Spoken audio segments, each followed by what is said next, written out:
Hey everybody, you're tuning into Mad About It. I'm your host, Becky with the good hair. That's right, it's me. Today we got a heck of a sode for you. Yeah, I'm pretty pumped about it. We're gonna talk about gender dysphoria. So, what's gender dysphoria? Well, you remember our gender studies triangle? So if you've been tuning in, you'll remember that I often refer to a triangle for no real reason other than to bring up 3 points. That's that your sex is different from your gender, is different from your sexuality. So when you're born, you get kind of randomly distributed. And some people, they get born and their sex lines up with their gender and they're naturally heterosexual or whatever. Or they're certainly not like homo exclusive. Is that a more inclusive way to say, like, I'm not sure. I like it. I like homo exclusive. I also like hetero exclusive. I just came up with this now. I'm sure somebody's already been, I bet somebody's got a dissertation about it. But anyway, so gender dysphoria is when your assigned sex at birth and your assigned gender at birth differ from your gender identity. So your gender identity is your personal sense of what your gender is.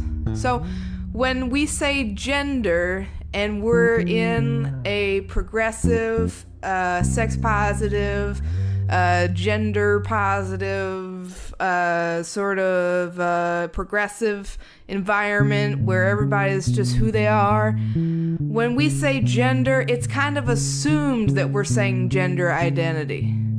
And when we say sex, it's kind of assumed that we're talking about like your assigned sex at birth.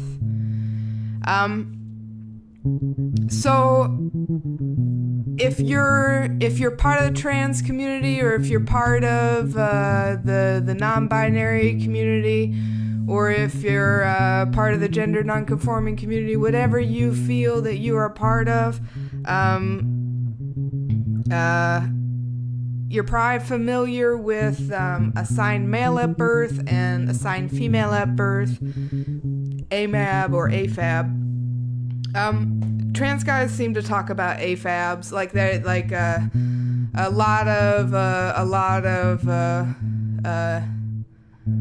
trans guys I've seen on YouTube especially will say, I'm an AFAB. And a lot of guys on forums will say I'm an AFAB. And I love it because assigned female birth is literally what it is. It's no frills, no nothing. And it really brings up the fact that somebody else made that decision and they did not make that decision. So that's kind of like a lowdown of what's going on, but gender dysphoria is when your assigned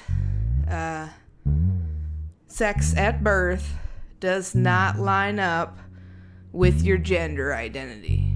So if you're AFAB and you're a man, then you're probably going to have a good chunk of gender dysphoria because everybody told you that you're a lady.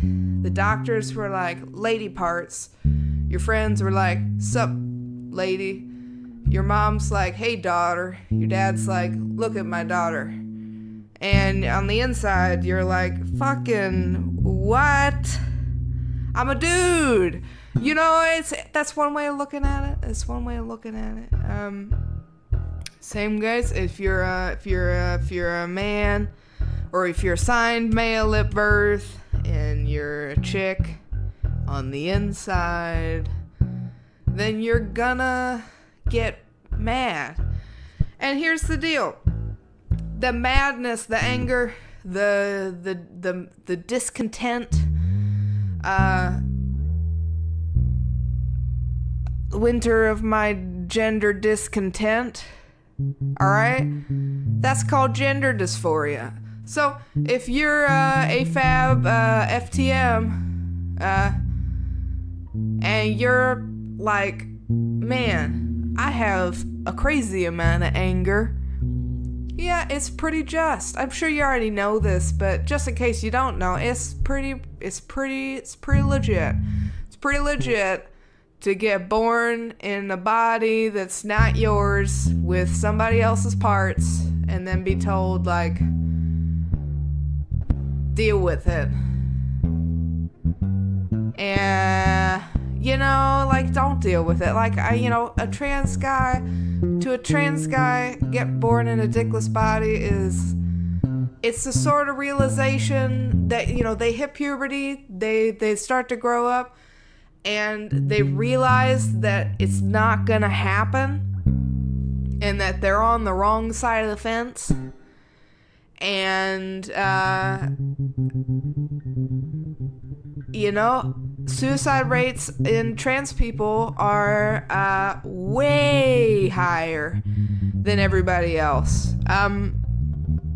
41% of trans people attempted suicide in like the 2016 census data.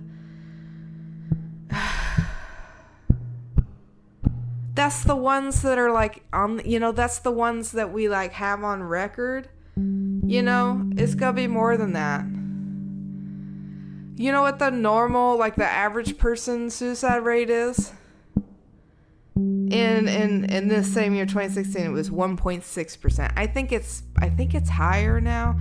Isn't there big drama about how the suicide rate in America is like crazy high right now because of all the crazy nonsense that's going on with the end of the world? Like, duh, of course everybody's going nuts, but like, I mean, we gotta be less socially lazy, y'all. It's not always a surprise, you know what I mean? Obviously, if a person is super depressed, there's not much you can do to change their mind. But a small act of kindness that is not huge goes a long way for anybody, regardless of their situation. And it doesn't matter if they're talking about how sad they are. It doesn't matter if they're not talking about how sad they are. It doesn't matter if they seem happy. It doesn't matter if they've got a history. It doesn't matter if they don't have a history. All these sorts of things, If your communications with somebody seems out of the usual, you should probably check in. It's easy. It's easier than ever because we have all these digital communications. Obviously, I'm not trying to put suicide on anybody's responsibility. Nobody is responsible for this. But I have to pretend like we can try to make a change. And I think that, just getting coffee with somebody is a real easy change to make. But anyway, so trans people are super at risk for suicide. If you're a trans person of color, you are at an even higher risk. You're especially at risk for violence. You already know this because this probably happened to you. The thing about it is, I was doing research on this, and I was like, how do I make gender dysphoria nice and chewed up, spit out for people that don't want a ridiculous amount of detail? They just want to know, like, what trans people are going through. This is definitely not for trans people. Maybe it is. Maybe it'll make you feel better. I don't know. This is a guide for people that aren't trans, to try to understand a little bit better what the heck's going on with trans people. Because in my experience, people have no understanding of trans people. They don't know anything. They don't know why anybody would be trans. And I've got news for you. Trans people also usually don't want to be trans. Obviously, there are some people that feel comfortable being non-binary and kind of in transition. There are some people that like being trans. I'm not saying that trans is some sort of, being trans is some sort of like unbearable burden, but for the majority of people that are trans, they did not want to be trans. They are incredibly burdened by their transness, and it sucks. It sucks a ton. It's not like a small amount of bullshit. It's like a whole life of 24/7 bullshit until you get to the point where you pluck up enough courage to go to therapy for a whole fucking year, sometimes more than 1 year, to get a letter that you can maybe take to your endocrinologist, who hopefully isn't transphobic and hopefully won't give you a lecture about how this is mutilation and how you're gonna die and blah blah blah blah blah, and how it's unnatural, all these different sorts of things that people could say. Then you get either estrogen or testosterone by the grace of God, because your endocrinologist isn't a fucking asshole. And then you go through puberty again. And I'm not like, when I realized I was a lesbian, I felt like I had a whole other puberty. I got like really, really, really horny. Unbelievably sexualized. Like it was just like, and like I had a regular puberty where I was just like 24/7 like grinding on pillows, and then I had like a second like gay puberty where I was just like 24/7 grinding on faces. And it's like, I think that trans people, their puberty is quite literally more extreme than either of those. So in preparation for this, I'm subscribed to just about every trans person on YouTube. I haven't looked at a lot of male to female, only because the YouTube female to male is legitimately one of the best sources for female to male transitions. And also, there's just not a lot of other resources. There's no, Chaz Bono is not really in anybody's circumstance. He's got a crazy amount of money, and I just, his story was so... This is the thing. All right. I'm gonna get some serious shit for this. It's worth the risk, I think.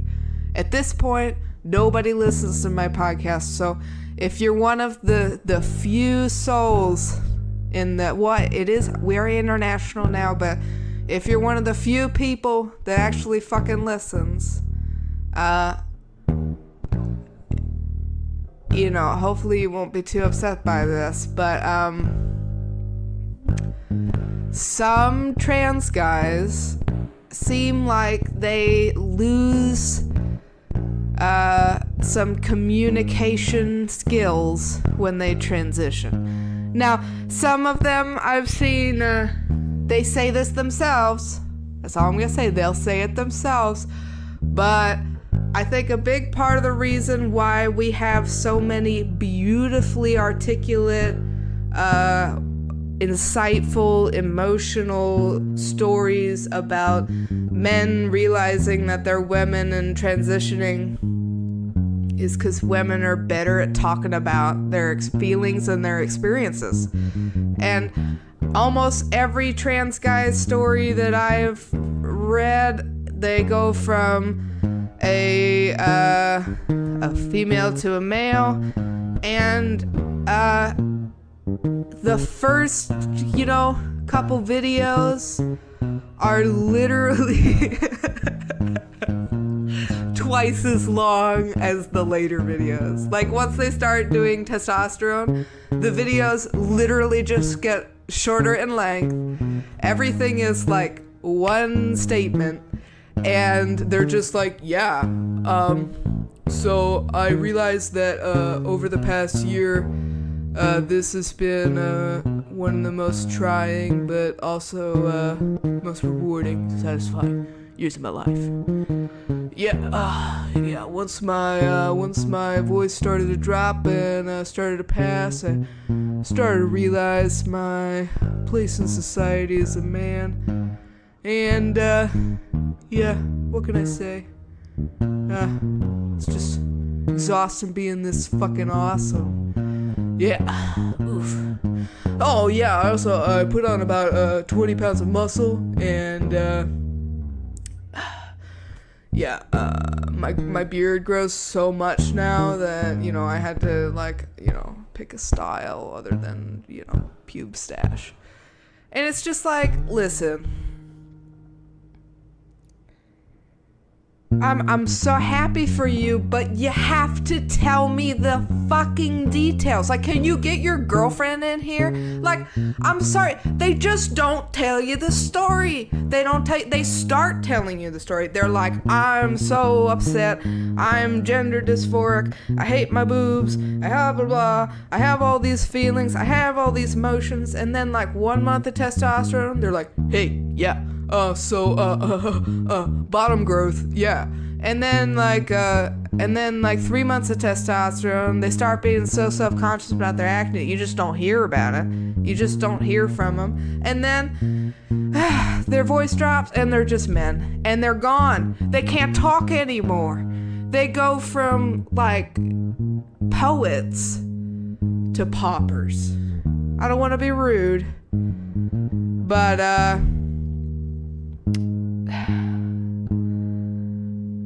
it's my observation. This is not all trans guys. Not all trans guys are like this. There are some super in tune with their femininity trans guys that, as a lesbo, give me quite a bit of they give, I sometimes watch, so I watch more videos of some people's channels than others. That's all I'm gonna say. But it's just, I don't know. They lose the ability to communicate straight up. Maybe that's also, I just, from my basic observation, there's more trans people running for office than ever, but they're all male to female. And I'll be honest, my instinct is living in society as a woman who then realizes that she's a gay woman, who then transitions as a man to transitions to be male, or perceived as male, or non-binary. I don't mean to keep putting everybody in, I'm just trying to speak about the averages, but the thing about trans people is there are no averages. The whole point is that there's no average. The whole point is that there's not a binary, and that you can't really put anybody anywhere. We should all just be hanging out, shooting the shit, drinking coffee. I'm gonna cut this part out 100%. Okay, so, alright. So, that was a huge rant. Maybe we'll switch that around. But, who is afflicted with gender dysphoria? Is gender dysphoria something that is exclusive to trans people? No.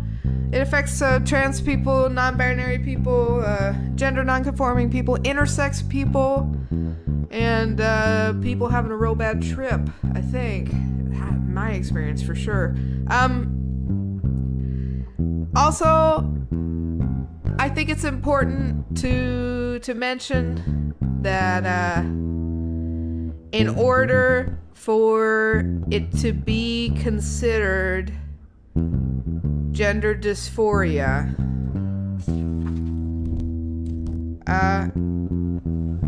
you have to have some sort of clinically significant impairment.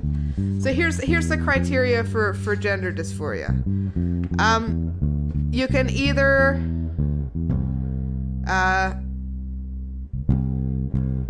want to be the other gender. You can want another gender's like social treatment, like you can want to be treated like a different gender in public or in private even. It's irrelevant. I don't know why I'm saying it like this. Another criteria of gender dysphoria could be that you have inconsistencies with your physical sex characteristics and your gender identity. So, you know, if you're a man and you were assigned female at birth, you might have gender dysphoria of your bottom area. You might have a desire for other people's parts. You might have a desire to rid yourself of your parts that you perceive to be like not the right ones. And you feel deep down that you have the feelings and reactions and responses of the other gender. So if you feel any of these things, you know, these and they debilitate you in some way, these things might be a symptom of gender dysphoria. So here's the deal, y'all. Okay, gender dysphoria did not used to be called gender dysphoria. We had a fight to get the term gender dysphoria. So if you're bothered by the term gender dysphoria, then I encourage you to shushy, because it used to be gender identity disorder. And as of 2013, DSM-5, which is published by the American Psychiatric Association, it's like the psychology thing, guys. So, DSM-5 published that gender nonconformity is not in itself a disorder. It's not in itself a mental disorder. So, gender identity disorder.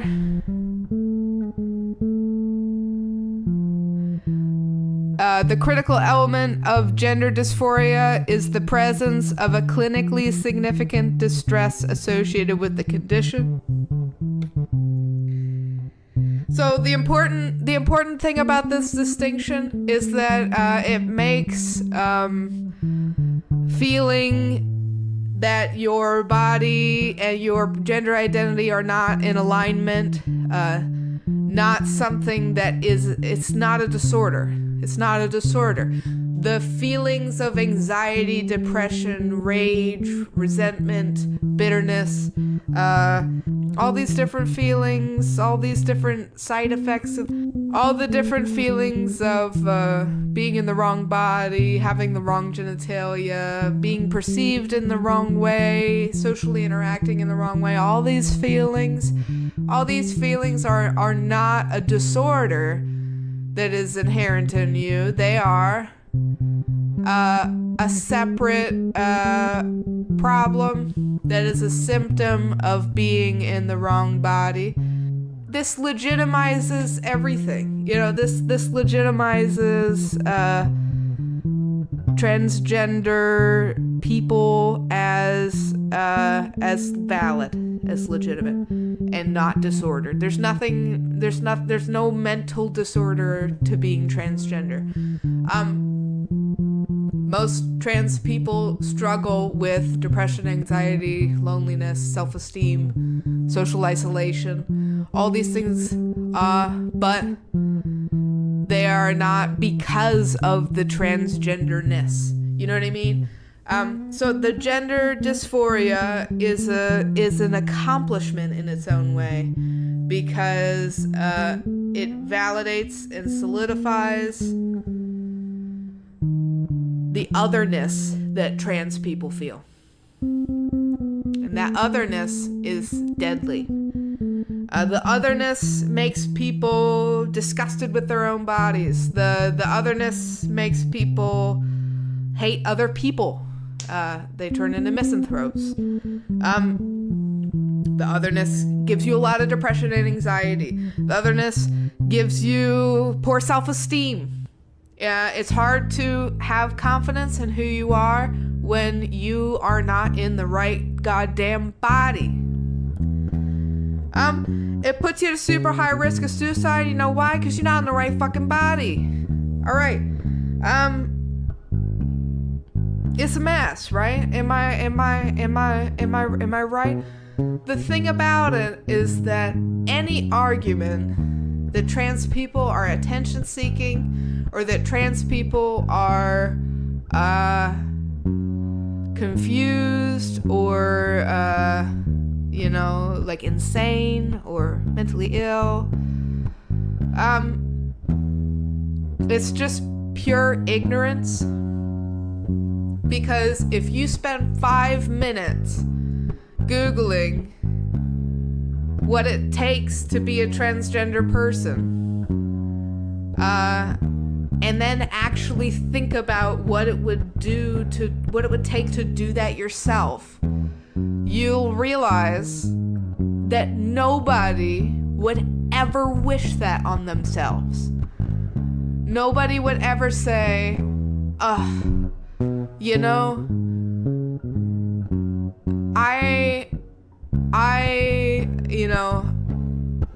I have the best time ever with my boobs and my tits and my ass, but, I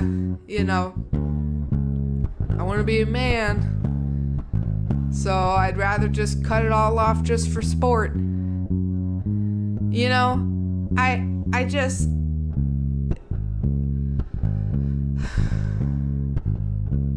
I'm mad. I'm mad about it. I'm so mad about it that it makes me not able to talk. I did so much research. It does not matter. It does. They're just sitting in front of me, and I'm just not reading it because it doesn't matter, because if you're listening to this podcast, there's a real good chance you already like trans people. You already understand the struggle. I have a hard time with all the transphobia. I have a really hard time with it. To me, it's just patriarchy and sexism. To me, it's just patriarchy and sexism, and trans people are the mega super minority caught in the crossfire.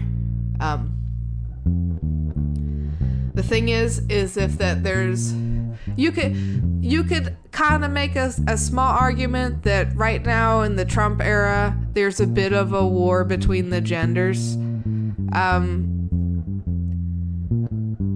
I definitely, I don't know. I recently watched the documentary The Red Pill. Have any of y'all see that? I got so mad. That fucking movie gave me a week-long depression. I'm gonna pun, she did not do a balanced presentation. At this point I have had to discredit the film simply because it wasn't a balanced presentation. I was so into it until she started doing the feminist side, which I really thought she did not represent very well. Most of her investigation into the feminist side was, I thought, like, blatantly biased and prejudiced. But anyway, there was not a single black person that talked about feminism the whole movie. And so anyway, okay.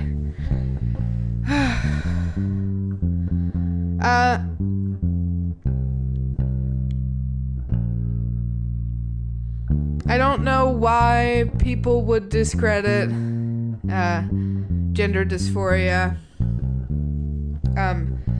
Most all, like, you know, biological men that I know, if they get called a lady, they get angry. Why would a AFAB man be any different? Most women I know, if they get called sir, they'll laugh, or they'll tell somebody. They'll, like, that's ridiculous, somebody called me sir. It's confusing for people who are cis, It's especially insulting and especially confusing to people who are, coming to terms with their gender. So we probably can't, we have to talk about gender dysphoria with non-binary people. So you can have gender dysphoria and not be, I think of it, this is such a weird way to say it, but I think about it as pendulum trans. One side of the pendulum, you're either a female to male, or you're a male to female, and you can either swing either or. There's no other option. But non-binary people really throw a wrench in that system. They stop the pendulum right in the middle, and I think that the root of the gender revolution is in gender non-conforming, non-binary identities. If we want to see sexism tumble, if we want to see feminism and men's rights come to the top, and change actually be made, and the Red Seas to be parted, we gotta focus on the non-binary identities. I think most people, when I talk to people one-on-one about their gender, they all say that they don't feel specifically male or female either way. It's an unusual person that I meet that strongly identifies as either or, and it's usually rooted in some insecurities. Like my girlfriend's brother, if you asked him, do you identify as male, female, or non-binary, he would laugh and say male, and then like pick something up just to like, nervously validate himself somehow, and then like burp and fart, and then like scratch his balls, just to be like, yeah, So I really think that gender is a bell curve, and that most people are on the top of the bell and everybody else is on the lip, I identify as non-binary, so I mostly just do not feel either way. I don't feel like a man or a woman. I feel like a spectator. But also, I think it's important to bring up that gender dysphoria is not too dissimilar to body dysphoria. And body dysphoria, from either being severely underweight or severely overweight or anything in between, it affects you in as severe a way as gender dysphoria does, but everybody has a body, and everybody has the potential to be at odds with that body. Most of the women I know have disassociated from their bodies and comment on them in a negative, nitpicky way 24/7.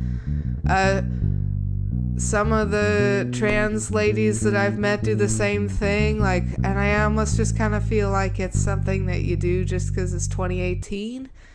Like, you're not cool unless you're fat shaming somebody. It's like the thing to do nowadays.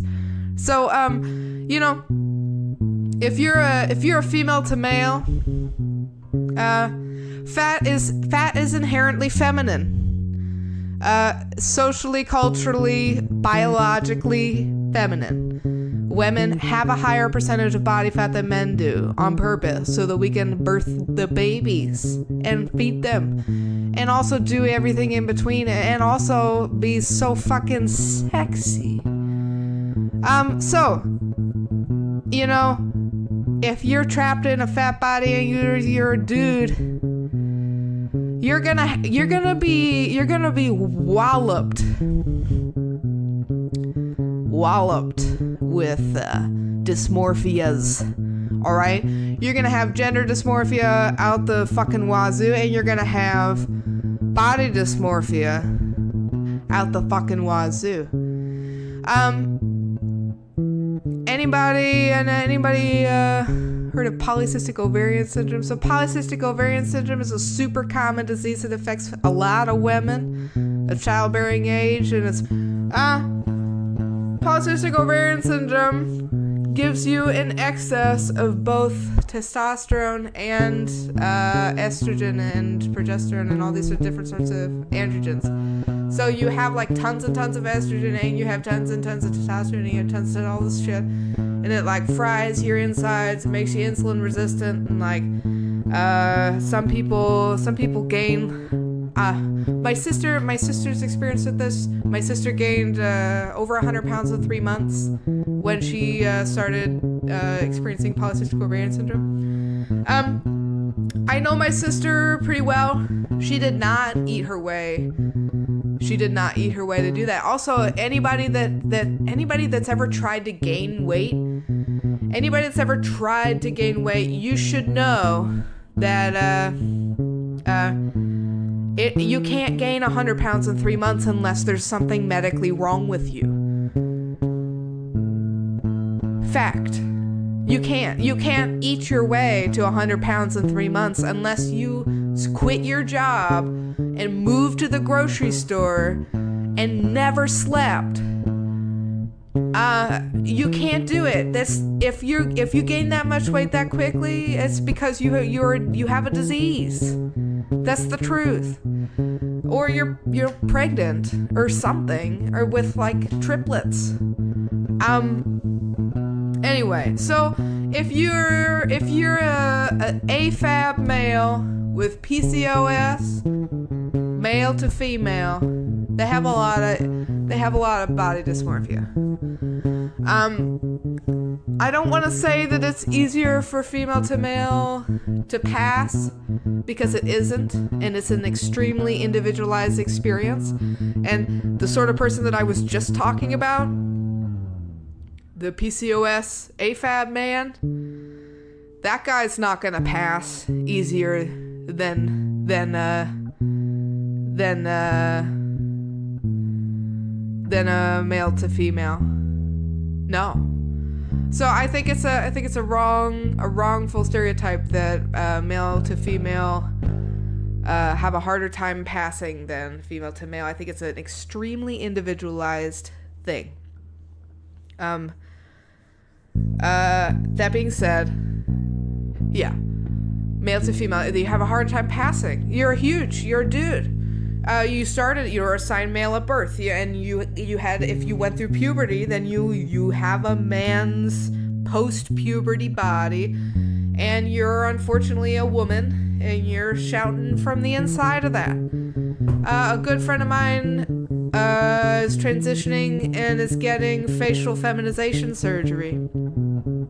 That sounds absolutely horrifying to me. But, you know, I mean, AFAB men, when they start taking testosterone, their face swells up twice the size. And it's because their bone structure, their jawline, their face changes in the way that a teenage boy's face changes during that time. So, you know, there are some so the next section, the last section that I was going to talk about, the last section is what can you do? What can you do if you're a trans person with gender dysphoria? What can you do to ease your gender dysphoria? Well, you can bitch about it into a podcast, or you can get a binder, strap your boobies down. I'm gonna have some links to some binders in the bottom. You can get a packer, gonna have some links to the packers in the description. You can get top surgery. You can get bottom surgery. There's a couple different types of bottom surgeries now for trans guys. We should just have a second episode about that. The different surgeries. We'll have like surgical trans episode. And all these things are for female to male. For male to female, you know, you can tuck, you can wear wigs, wear makeup. You can, and then for both female to male and male to female, you know, it's mostly about dressing, talking, standing like the gender that you wish you were, and keeping company that validates your gender identity. Don't waste your time with petty fuckers that don't respect you. All right? It's not worth anybody's time. Also, make sure that the person, if you're dating somebody, make sure that that person's into you for you, and that you involves your gender identity, and that they're not just into you for that, and that they're not secretly resenting you or wishing that you were something else. Anybody else watch RuPaul? This last season 10, when Cameron Michaels is talking about his shit-ass ex-boyfriend, I got so angry. I felt a lot of things in common with this.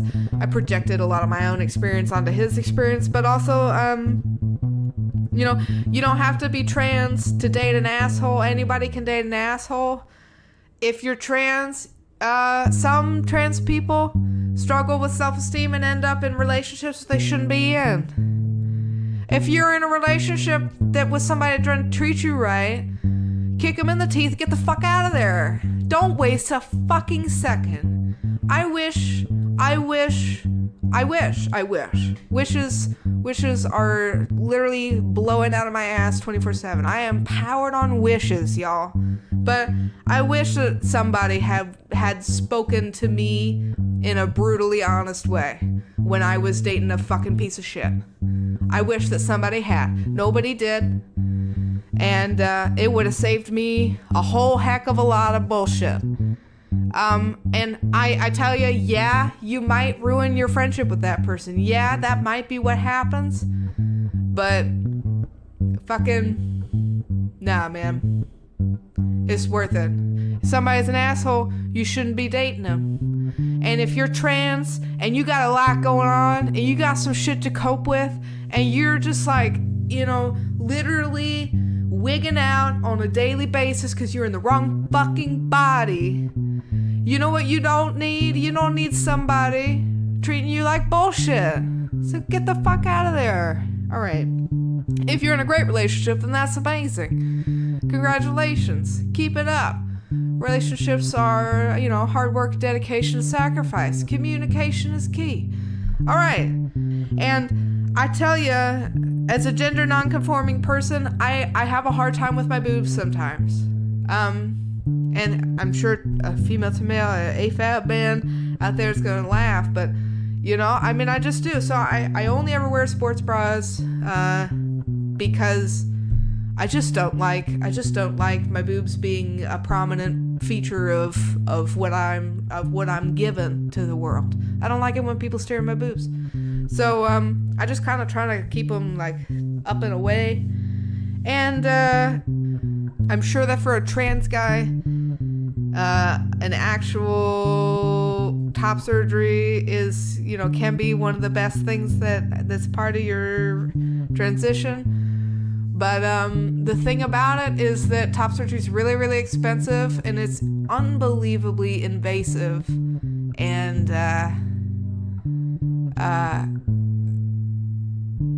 physically damaging. It's a major, major surgery. So it's not for everybody. Also, you will lose the sensitivity in your breasts. Sometimes they will leave the nerve in there to try to maybe regain some sensitivity later in life, but the thing about it is that if you get a double mastectomy, the nerves that make your boobs feel good are in the breast tissue. That's why if you have really, really big boobs, they're not as fun to play with because you don't have as much sensitivity, because your nerves in your breast tissue have been stretched out and have been weighed on so heavily by the size of your breast that you're literally just damaging the nerves in your breast, and you don't have as much sensitivity. So if you have really small boobs, you have a lot of sensitivity.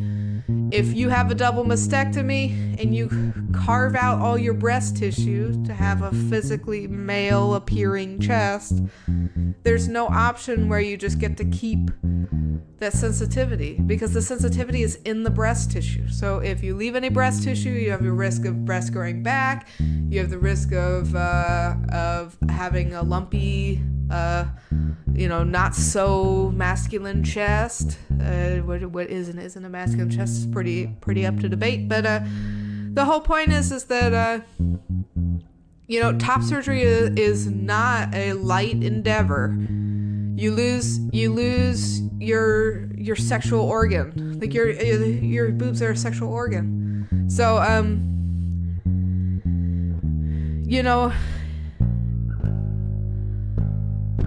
it's just not light stuff. It's just not. I mean, male to female bottom surgery at huge variance of types of procedures. Everybody gets different stuff. Pretty much what they do is that they they turn the penis inside out and put it inside you, and then you have like a sensitive functioning like vaginal canal. And sometimes they'll put the clit up on you like it's a clit. I don't know too much of the specific. We're gonna have a whole second episode, but the whole point is that these are super, super invasive surgeries that have very mixed results, that are not casual, fun, temporary experiments. And to think of trans people as attention-seeking, confused, self-mutilating, crazy people is, it's so far from the truth that anybody that knows a trans person would think it was insane to think that. But the truth of it is that not a lot of people know a trans person. And if you don't know a trans person, then guess what? You're not gonna know that they would never choose this, that they're making this many sacrifices, that they would never want to spend all this money to almost die. Complications from top surgery are extreme. Complications from bottom surgery are extreme. Fucking facial feminization surgery is extreme. they shave part of your face down, you know, to shave it to be more feminine. They shave your jaw. You know, that's just not, it's not like getting a cavity filled. Also, just because normal people don't know this, gender reconstructive surgery is like never covered by insurance. The only one that I know of is a hysterectomy is sometimes covered by insurance, but being AFAB male can sometimes complicate that shit. So, I mean, it still depends. It's all out-of-pocket expenses. Even testosterone for transitioning most of the time is an out-of-pocket expense. Estrogen for transitioning most of the time is an out-of-pocket expense.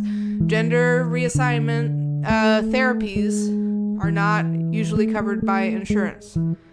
So nobody does this for sport, and the positives that come with these therapies are unbelievable. If you don't believe me, I'll post some links to some YouTubers in the comments or in the description. There's a lot of really good YouTubers. They're all really cute too. Like, oh my gosh. But you know, it's a super stressful thing for people to go through that they did not make plans to go through. And it's all an effort to relieve gender dysphoria. That's how debilitating gender dysphoria is. It makes you want to cut your tits off, like, because you can't go outside without strapping them down, because everybody talks to you like a lady if you have boobs, because women have boobs. But if you're not a woman and you got boobs, yeah, you should get rid of those. It's damaging for your mental health to have huge feminine presenting chest, you know, as a man. Gynecomastia, like man boobs, this is not the same sort of thing. I'm sure that there are all sorts of cis people that have gender dysphoria, because gender dysphoria is not exclusive to gender nonconforming people. But I think that's a mostly social problem. It's a cultural problem, you know. I don't think that man boobs should be stigmatized. I don't think that facial hair on women, on cis women, should be stigmatized. I don't think that body hair should be stigmatized for either gender. And all these sorts of things, it's all just social bullshit, so like just quit it. It's not necessary. Check out the Trevor Project. I'm gonna have a link in the description to the trans suicide hotline. If you're having a shit day and you really need to talk to somebody, just fucking call a hotline. Do it. Don't be like, oh, I shouldn't burden the world with my problems. Like, fucking, you absolutely have to burden somebody other than yourself sometimes. Alright? You have to ask for help when you need it. And I think sometimes growing up, getting mature, being an adult, it's just asking for help when you need it, nothing else. But yeah, I think that's just about it for today. Hug a trans person. Congratulate them if you feel like it, but you know, being inauthentic is the whole problem. So inauthentically congratulating somebody for being more authentic is not really a celebration of authenticity. But you know, not everybody's a picky bitch like Becky. Alright. Oh, so before I sign off, I'm gonna give you some trans resources. So you might have heard, like, as of like, was it last December? there's now a trans suicide hotline. Yeah, like a whole national transgender suicide hotline. I think that's what it's called. Gender suicide hotline. Well, there's the Trevor Project, which we've already talked about in like a bunch of episodes. If you tune in, you've heard Trevor Project a bunch. So this is trevorproject.org. Go ahead and check that out. They got a support center. You can phone, chat, or text. I love that there's a web chat. I love it. I love that there's a text. I love that there's nonverbal communication. Okay.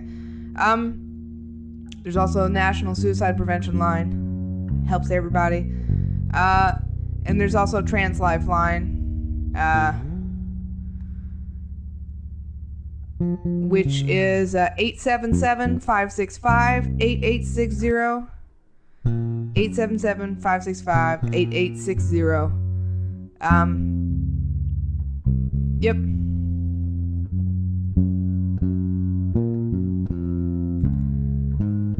Man, they had a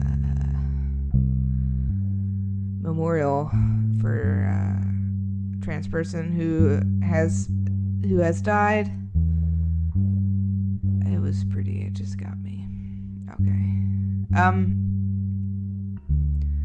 There's also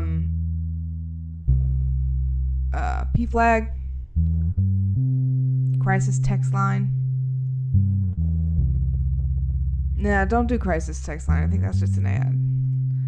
But I think the Trevor Project's pretty good. Also, this Trans Lifeline. Trans Lifeline is great. Take care of yourself. I'm gonna put some links in the description to,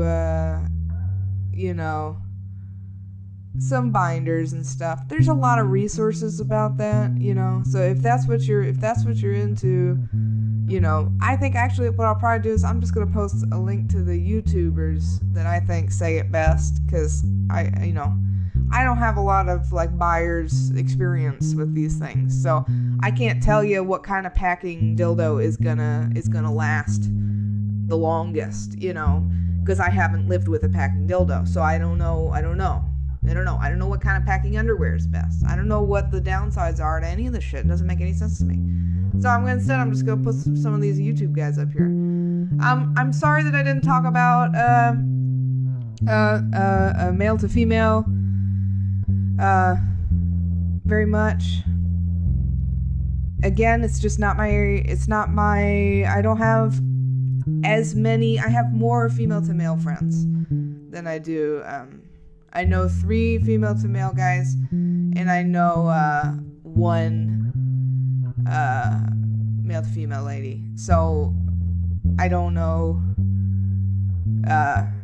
I've met a lot of non-binary people. Non-binary people are everywhere. So non-binary people are everywhere. But yeah. Stay strong. Yeah, take care of yourself. And that's it. That's enough distinctions for today. I'm gonna go not distinct somewhere else. Alright. Ta-ta.